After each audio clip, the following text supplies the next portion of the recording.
Hey everyone, I wanted to show you one of the latest projects I've completed over here at Steel Wolf Creations.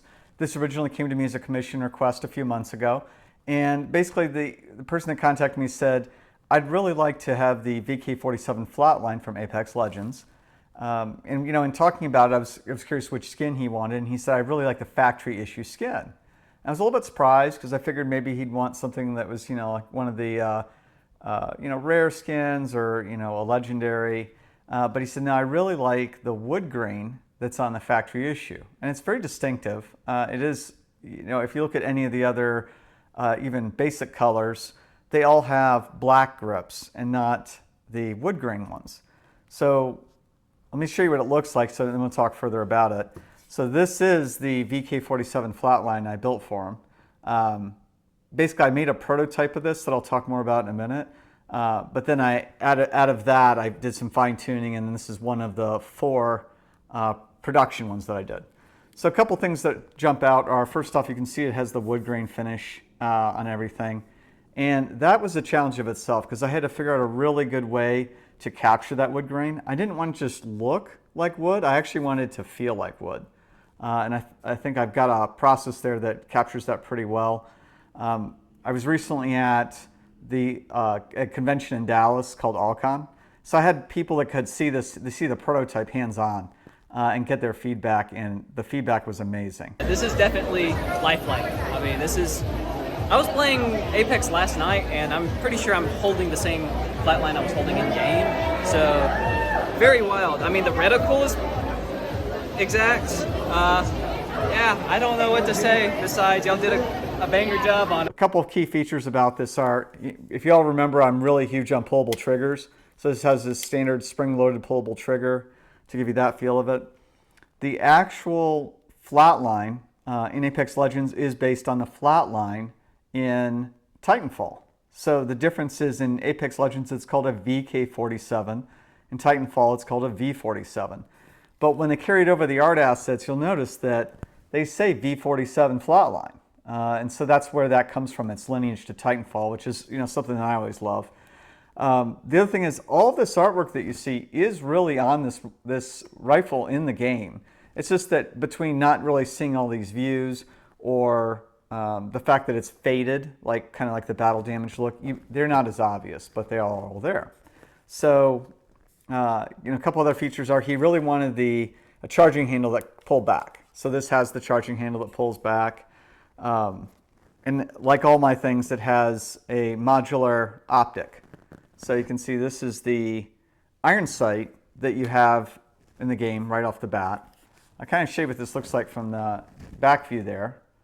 So you can see it also has the display that you have in the game. And then other features are, so an AK-47 in the modern world today, Soviet-style weapon predominantly, is based off uses a 7.62 by 39 millimeter round. It probably is not a surprise that the VK-47 is designed to use the same round. So this is what a 7.62 by 39 looks like. It's dimensioned to be exactly the same. Of course, it has a removable magazine, which is a feature I love. And a couple other things are, it has these power cables, it has TPU dust caps, and we'll talk more about optics in a second, but just kind of give you an idea. And then this has the Wanyan Defense logo, because if you didn't know, in the Titanfall universe, Wanyan Defense is the corporation that makes a number of the different weapons, and then Wanyan Interstellar is a sister corporation to that makes optics.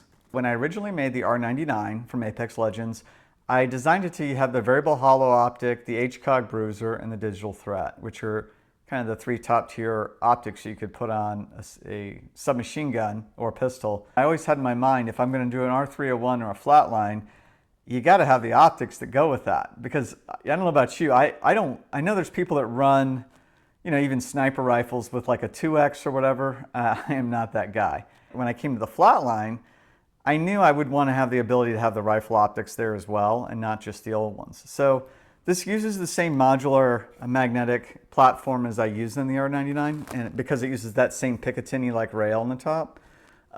So you can see that, as an example, the HCOG will slap right on this if you want to use it, or the variable hollow. So I can just put these right on here, and you'll get that effect if you like it. I mean, they look good. But then for this, by having a rifle, I went in and designed the 3X Ranger, which looks like that. You can see there, as well as the 2.4, what's called the AOG 2X4X. So it looks like this. It's got the TPU lens cap. I've got a lot of detail over on this side, and then again it has the reticle inside, just like it does in game. So that one slaps right on here. I can see, give you an idea what that looks like with the 2.4 on there. The next thing I'll mention really briefly is weapon charms. And I always want to build the capability of having weapon charms into the props I make. And as I mentioned, I think on the RE45 video, the reason why is the charms are actually quite easy to produce. The only challenge being there's like 500 of them. So if there was a specific one I was trying to create, I could do so, say like a Nessie or a Nessie and Power Loader, I think are the ones I mentioned previously. But having that capability is important, whether it's used heavily or right now. So when you look at a Flatline, there's a magnetic port built into this cover underneath it. So just like the RE45, it's cosmetically invisible if you're not going to use a weapon charm. But if you want one, you just magnetically attach it right there, and it has that same gentle chain dangle effect going on. All the things I make come with the wolf, which is my company logo. So when it comes to display options for the Flatline, this is a fairly large item. It is longer than the R99, for example. So for me, the most practical way of displaying it is with wall mounts. The wall mounts that I provide with it are aluminum brackets that come with screws and wall anchors, and they have padding on them so they won't mar the surfaces of the firearm. So the color options for the Flatline are very comparable to what you can see on my website for the RE45. All of the colors that you see available for the RE45 are very easily reproducible for the Flatline, understanding that the difference is the wood grain is replaced by black parts basically, but I can do all those other colors. The factory issue is the one with the wood grain. It looks really great and has a nice desert sand gray color to the weapon that really pops. So if there was something where, I currently have a couple of the Flatlines in factory issue that I'll make available. Of course, if it's not available when you go to look, place an order. I build the order. I'll get it out to you, as quickly as possible. And if you want a different color, you want some other kind of customization, let me know. As a simple example with the commission, Flatline in game right now has 29 rounds max when you have like a gold or a purple magazine in it. But the person at the commission said, I really want it to say 30. So for example, his 3X Ranger optic and his Flatline both have 30 instead of 29. So that's the kind of customization I can offer, and it's not a problem. So just contact me if you have a question about that. One of the challenges I end up with is, people see images of the props I make, and honestly, they say, well, those look awesome. I guess they assume they're AI generated or photoshopped or something, and it's like too good to be true. So one of the best ways I can display that they are in fact real is I have both photos and a couple of videos from when I was at Alcon back in March, which is a Dallas convention that is kind of a hodgepodge of a whole bunch of different interest areas. I had a fair number of cosplayers there. By people being able to see it and handle it, you can kind of get a better sense of things. Is this actual wood or is this... It's actually PLA that's painted to look like wood. Oh my god. Wow. That's awesome. Yeah, if you feel it, it kind of feels like... It still kind of feels like... It still feels like wood. Well, feel the wood grain. Texture is good, yeah. Yeah. This is the Flatline. Oh yeah, I actually know this gun. You played it? Yeah, really? I basically plays it. Yeah, and it's big in Titanfall. So there you go. Yes, they're real. Yes, I can consistently build them, and the way I design them is not just... I don't just put enough design effort in to make one and kind of, get it over the finish line. I actually make a full-on prototype or two. There's a lot of smaller scale prototyping along the way, but I'll always make at least one full-scale mock-up. And then off that, fine tune as needed before I start making a sellable product. So one of the most notable changes I made from the prototype was it was always designed to be two parts. And it's two parts basically for shipping configuration. When you get into boxes that are very long and you also start trying to ship them, those become a lot more difficult to get to where you're trying to go well. I think carriers like FedEx and UPS sometimes are a little bit more inadvertently heavy-handed with long boxes.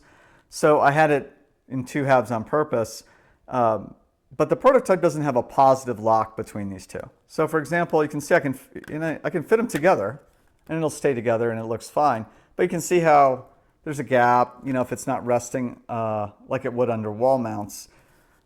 So I did something about that, and that was intentional with the prototype because I had to kind of get it all together to figure out what I felt was the best way to do that locking mechanism. But you can see, and this is the production one, so you can see, I can hold it this way and it's not coming loose. And that's because in the bottom, there's now a set screw that you use an Allen wrench, and you just can put it in here, and you can unscrew it, and then it'll break into your 2 pieces. So that was what the intent was there. I will point out, as a quick mention, that the Flatline is based on an aluminum core, as it's aluminum barrel rather. So this gives us really a lot of stability. It also gives it a nice bit of weight. And I always think weight matters. This weighs about 4 pounds when you handle it. Real AK-47, I'm going to say it's more like 8 to 10 pounds. But there's enough weight to this that it feels like you're holding something, as opposed to if this was a giant piece of printed PLA, it would probably weigh, a pound. Like my other products, each Flatline comes with special packaging to keep it safe in transit and also provide you a storage option if you're not using it. So in the case of the Flatline, each Flatline comes in 2 boxes like this, and it's because they're the front and back halves. So the very first thing you're going to see is your insert that shows you the features that are moving and how to assemble it. You'll have your foam lid, which I'll move out of the way here. And then this is what it looks like inside. So you have the front half of the Flatline itself. There's the optional optics that you can decide to get, the 3X Ranger and the 2.4 AOG. So if you choose not to get these, you'll still have the cutouts for them. They'll just have the space claim that holds that shape for you. These pair of wall mounts come with every Flatline. These are the aluminum brackets that I mentioned. They do come with the screws. The iron sight comes with every Flatline. The orange tip, which I didn't mention any other time, looks like this. Every Flatline has a fitting in the end of the barrel that this can screw into to give you that safety tip. To give you an example, when I was at Alcon, I had to piece bond all of the props that I brought. And so by being able to screw that into the end of the Flatline, I was able to get the prototype piece bonded to be able to show it to people. And then lastly, this is your certificate of authenticity, just stating that this is a Steelwolf Creations product and that it's a 1-to-1 scale. So then for box 2, set that aside. You can see box 2 also looks the same to start with, but then when we open it up, remove the foam lid, you'll see here's the back half of your Flatline. It's going to have a weapon charm that comes with every single Flatline. It will have 1 magazine. If you want more than 1 magazine, this has space to stack them. And because everything's polybag, they can stack without any risk of causing abrasion to each other.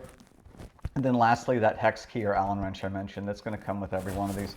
Because I don't want you to have to fiddle around with putting your Flatline together. I want it to be a very seamless option, but I also wanted it to be able to break back apart if you decide to store it in their boxes. So thanks for taking the time to take a look at what I put together here. This was quite the project. It's actually been the most intensive one that I've done so far. I had the benefit of being able to look at all the other projects I've done to this point and then bring an awful lot of those tricks into production to really come up with this end result. In the end, it all kind of comes down to what your preference is. But if you're into the Flatline, by all means, pick one up or get one on order. Would love to hear from you if you have any feedback. Remember to like, comment, subscribe. I do videos on occasion, but I'll be moving on to the next project after this, and we'll see in the future what that holds.